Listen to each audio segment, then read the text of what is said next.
implementation plan namin sa Ligtas Paskuhan 2025. Very peaceful naman po yung celebration natin ng Yuletide season. At very minimal po naman yung mga casualties natin. Actually, tinitingnan ko nga po yung natin, kung ilan po yung casualties natin nung comparative nung 2024. Last 2024 po is may 59 casualties po tayo. At ngayon, akala ko parehas nung 2025, but mas mababa na po tayo ng isa.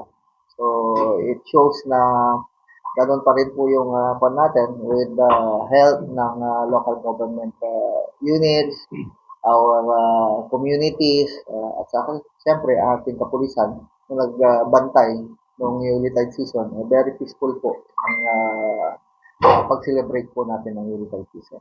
Ito po yung mga naputukan sa kamay, yung mga aksidenteng yung mga bata na kinuha yung labintador pero very minimal naman po yung mga padula.